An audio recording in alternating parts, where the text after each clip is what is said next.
to another episode of Sports With.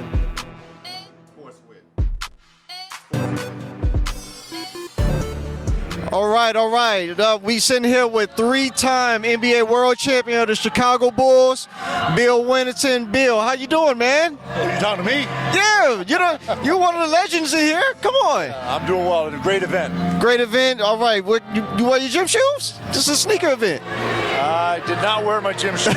Those days are long gone. Those days long gone. Okay. Now tell everybody what you got going on. What's been going on with yourself? Well, I've been working for the Bulls radio for the last 17 years. Obviously, played for the Bulls back in the 90s, was part of his second three-peat. Having fun, loving basketball, living the dream. Having a good time here out at the Cliffs outing tonight. It's fantastic, great turnout. Enjoying myself. Mr. Wennington, just give us a quick something quick. What's been your most exciting moment in your NBA career? Most exciting moment was probably winning my first championship here in Chicago, beating Seattle.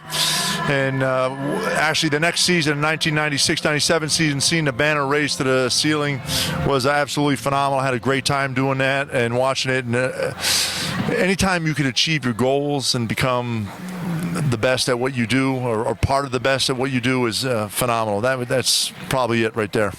And Okay, now doing I was a teenager doing those three-peat years, and Teenager now? Oh, no, I'm way older now, but I know there has to be like some great stories during that time. What was your favorite story during that time during that three-peat run?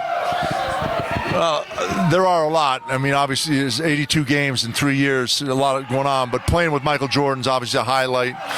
And when I first I knew Michael before. We'd played together in a McDonald's All-American game. We're the same age. And when he came back, he said, we're finally going to get to play together. He said, Billy, I tell you what, you got to hold on. You got to jump on the cape. He said, because I'm going to try and knock you off. And you hang on, we're going to have a good ride. And I tell you what, Michael made me better. He made everybody better that played with him. And it was a heck of a ride.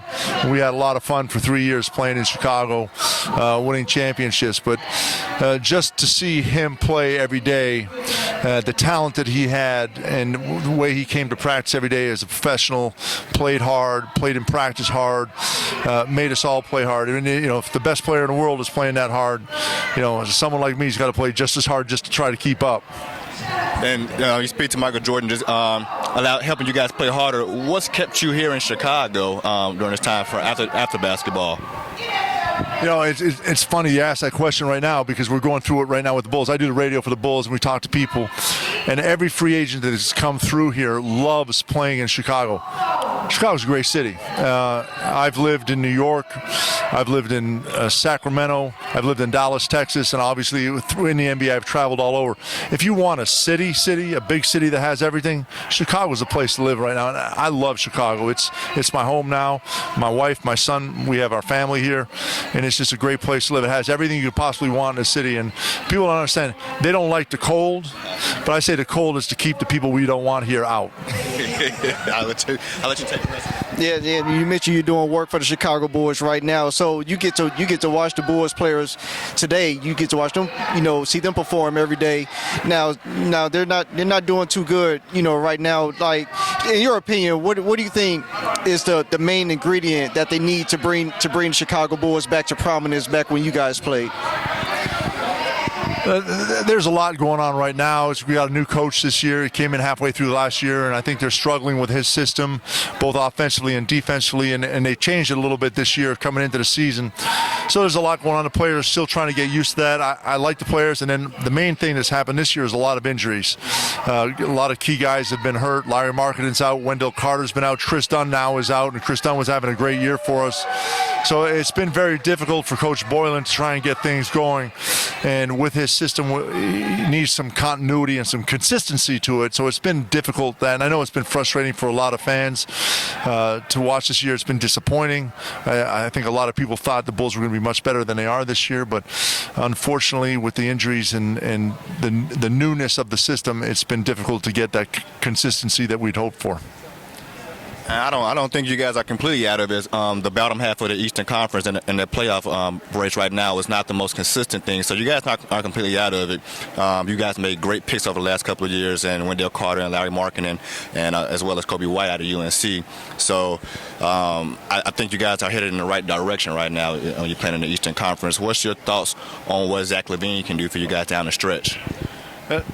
Zach has been playing phenomenal, and I agree with you. I think the Bulls have picked up some really great pieces, and that's the disappointing part. I think everyone saw the pieces that we had, and unfortunately it's just not working out now with injuries and guys being hurt. But Zach LaVine has been a true all-star in my opinion. It's disappointing that here we are this all-star weekend, and he's not part of the all-star game. I think he deserves it. Unfortunately, the talk around the league is, if you're not on a playoff-bound team, it's going to be tough to make it. But Zach has been phenomenal. He's been the main reason why the Bulls have won as many games as they won. I know a lot of people are disappointed in that, but if we didn't have Zach LaVine and what he does both at the offensive end, and he's learning to play defense and doing a much better job, I think, playing, we'd be even worse off as we are right now. But I love what Zach has done, and I believe he loves this city and is having a great time here and really wants to do well and wants this team to get back to where it's supposed to be. All right, Mr. Wennington.